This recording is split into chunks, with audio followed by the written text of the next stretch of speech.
அதனால நான் என்ன சொல்கிறேன்னா, இதுவரை மனுஷனாக பிறந்தவங்க தவறுக்கு ஆளாகாமல் மனுஷன் பயணம் பண்ண முடியாது. அது ஆணாக இருந்தாலும் பொண்ணாக இருந்தாலும் சரி. ஆனால் அதுவே நமக்கு நிரந்தரம், அதுதான் சாத்தியம்னு பயணம் பண்ணுறது தான் பெரும் தவறு, பெரும் பாவம்னு சொல்கிறோம் நாங்கள்.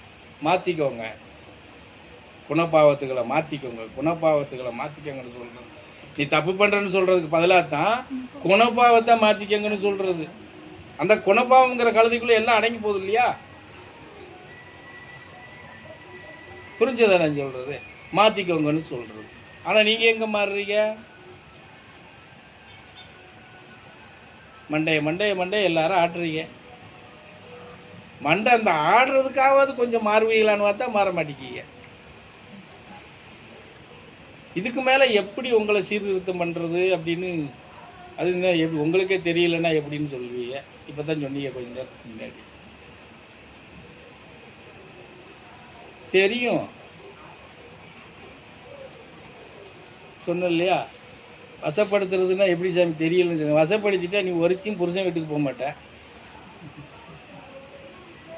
அவங்க யாரும் பொண்டாட்டி வீட்டுக்கு போக மாட்டாங்க.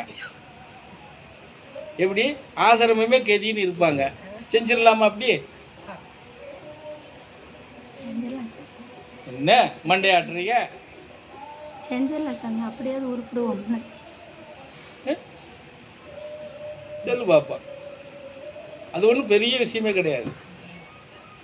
இப்போ நித்யானந்தா அப்படி தானே பண்ணி வச்சுட்டு இருக்கிறாரு.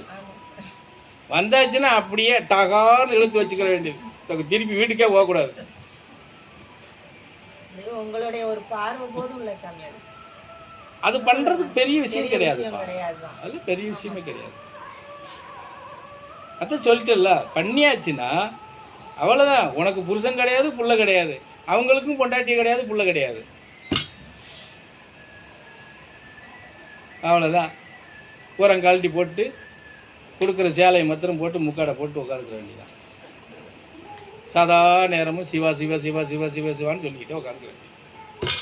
சொல்லுங்க, அப்படியாவது ஆரம்பிச்சு விட்ருவோம். ஆரம்பிச்சிருமாடா?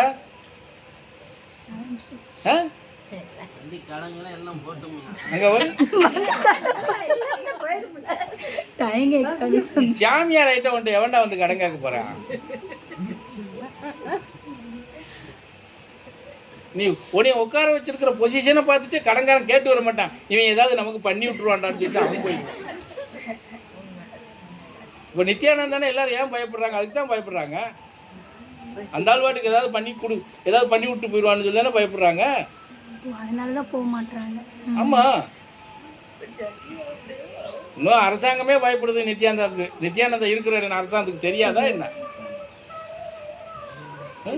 அவன் பாட்டுக்கு இருந்துட்டு போட்டுடா, விட்டு தொலைங்கடான்னு சொல்லி விட்டுட்டு இருக்காங்க. அவனை போய் நோண்டா, அவன் ஏதாவது பண்ண இந்த வம்பு நமக்கு எதுக்குன்னு. அப்படியாவது சொல்லுங்க.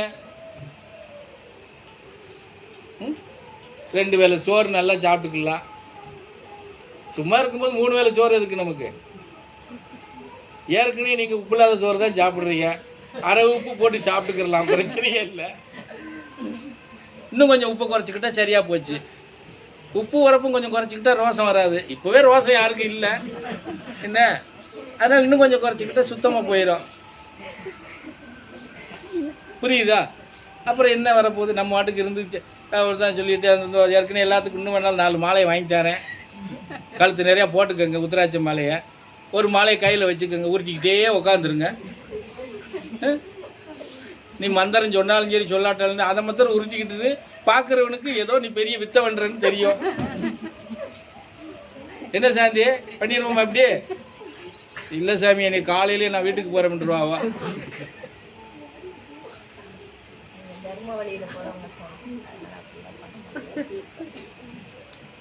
அதுதானே இப்ப சிக்கலே, அதுதானே இப்ப சிக்கலே. அந்த தர்ம வழியிலையும் சத்தியத்தையும் பிடிச்சதுனால தானே சிக்கல். நீங்க இப்படி உங்கள்கிட்ட மல்லு கட்டிக்கிட்டு இருக்கேன், உதறியும் விட முடியல. எப்படி போல் நாய் அப்படின்னு உதறவும் முடியல, சரி பண்ணவும் முடியல. என்ன செய்ய? இப்போ நீங்கள் சொல்லுங்கள், ஏதாவது ஒரு பாதையை அதாவது பிடிச்சி போவோம்.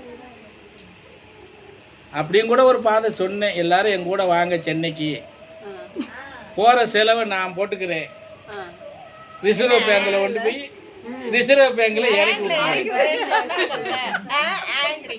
அதுக்கு ரெடின்றாங்க.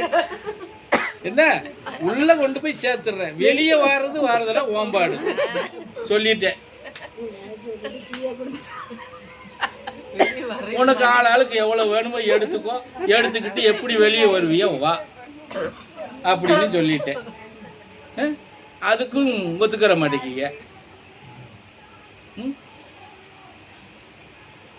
உள்ளே போகிறது வரைக்கும் நான் கேரண்டிப்பா, உங்களை யாரும் பார்க்க மாட்டாங்க, கேட்க மாட்டாங்க, ஒன்றும் செய்ய மாட்டாங்க. ஆனால் வெளியே வரும்போது நீங்கள் தான் வரணும். இங்கே லட்சணம் தான் தெரியுமே சாமி. அதுக்கப்புறம் நான் வந்து இருக்க முடியாதுல்ல, நான் அதர்மத்துக்கு நான் இருக்க முடியாதுல்ல. இடத்த காட்டியாச்சு. எப்படி அவ்வளோதான், நீ பொழைச்சிக்கிறதும் பொழைக்காதும் உன் விருப்பம். நீங்கள் தானே சொல்கிறீங்க பணம் இருந்தால் போதும் எப்படி வேணாலும் பொழைச்சிக்கலாம் இங்கீங்க. ஆனால் பணம் தான் வந்துச்சுன்னா எப்படி வேணாலும் பிழைக்கலாம்னா 1008 வழி இருக்குது, பணத்தை வர வச்சுக்கிறலாம், ஒரு பிரச்சனையே கிடையாது. ஆனால் அது வாழ்க்கையா? அதைத்தான் எங்கள் கேள்வியெல்லாம் இருக்குது.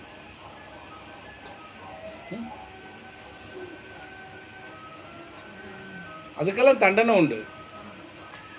இறைவன் ஒன்றும் அப்படியெல்லாம் ஒன்றும் உங்களை விட்டெல்லாம் வைக்க மாட்டான். ஆமாம், நிறையா நம்ம நினச்சிட்டு இருப்போம் நாம் எந்த பாவமும் பண்ணலை. யார் சொன்ன பாவமே பண்ணல, நீ எதுக்கு இந்த கஷ்டப்படுற, இத்தனை பிரச்சனைக்கு எதுக்கு ஆளாகிற?